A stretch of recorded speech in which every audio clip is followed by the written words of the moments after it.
Police say you could hear screams coming out of this garage, but no one knows for sure if they were real or fake because Twitchell was so clever, he notified his neighbors that he would be shooting a movie and to disregard the screams. He had basically handed out leaflets saying something to the effect of, "We're shooting a film. You may hear some weird noises coming from the garage. Don't worry, it's nothing to be worried about. It's just a movie. It's just a film." But a search of Mark Twitchell's garage and car shows the horror that happened here wasn't movie magic, it was real. So it wasn't until you've got the forensic investigators involved that are actually going through it bit by bit that they realize, no, this isn't fake blood, this is the real thing. That's when cops flip the script and bring Twitchell in for interrogation.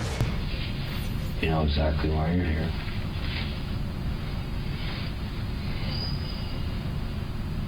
Because John's gone missing. The reason you're sitting there is you're the guy that made him go missing. Even under the cops' red-hot spotlight, Twitchell doesn't flinch. You know, we're not singing a movie, but it's a tough thing. This is real life stuff. You gotta get away from the movies. Yeah, I know.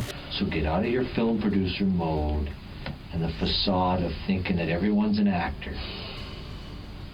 Because this is real life. You know, he still thought, I can outsmart these people. They don't have anything on me. There's something else I want to tell you, Mark. And that's that there's absolutely no doubt in my mind that you're involved in the disappearance of John Altinger.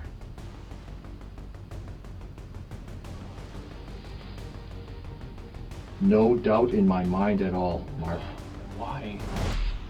There is a reason why, a big one. An unbelievable piece of evidence that catches everybody by surprise. Mark Twitchell had actually brought his laptop with him and had kept it in his vehicle. And it was when they examined the laptop that they were able to find all of these recently deleted files. Then cops unearth a manuscript of absolute mayhem, a single-spaced, 42-page document Twitchell thought he had deleted with a simple title, SK Confessions. SK, cops say, is short for serial killer. SK Confessions describes this story of a man who slowly transforms from being a regular guy to becoming a self-professed psychopath. It looked like it was a diary. I think one of the first lines in that thing is, "This is my descent into becoming a serial killer." Scott Cook worked with Twitchell as a set designer. So he was documenting what he was doing.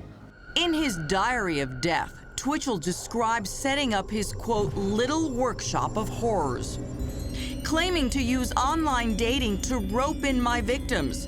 His description of butchering Johnny is both gleeful and grotesque. Writing, "I pulled my hunting knife from its sheath and thrust it into his gut." His reaction was pure Hollywood.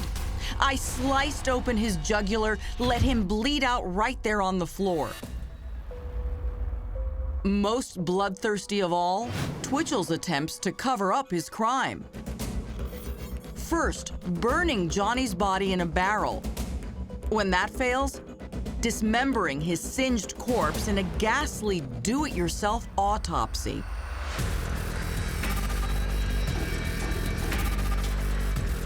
Twitchell disturbingly describes it as emptying a pumpkin for Halloween, then the final atrocity, disposing of Johnny's remains in a sewer where, quote, the body would rot away completely before anyone ever discovered the bones.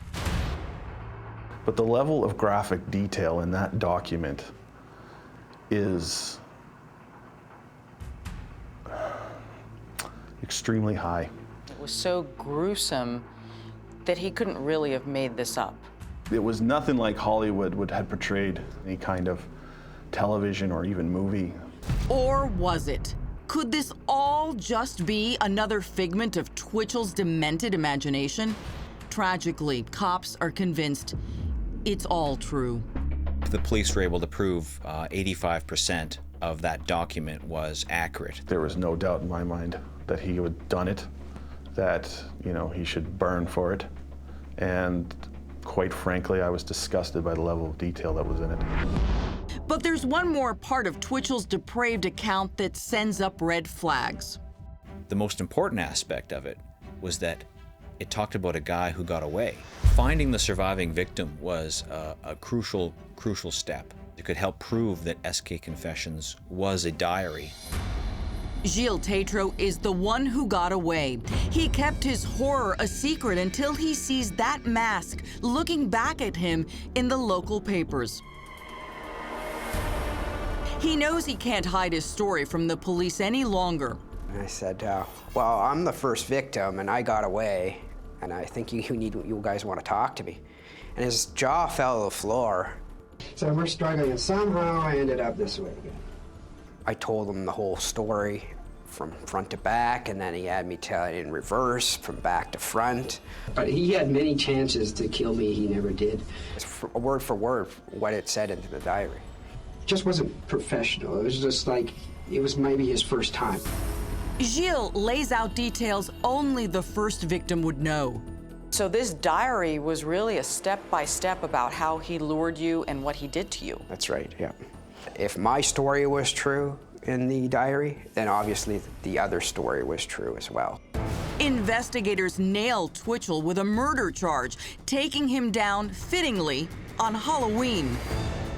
Cops have what they think is Twitchell's confession. What they don't have is a body. Where in the sewer was the part that wasn't written down, and police were not able to find Johnny's remains no matter how hard they looked.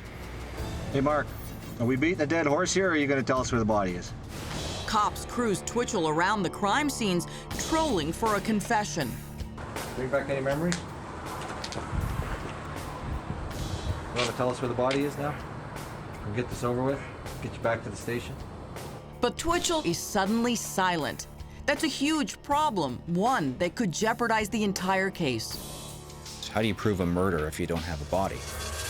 Coming up, He was, writing, almost compulsively throughout the trial. is Mark Twitchell's newest storyline, How to Get Away with Murder. He gave the most elaborate defense I have ever heard in my entire life.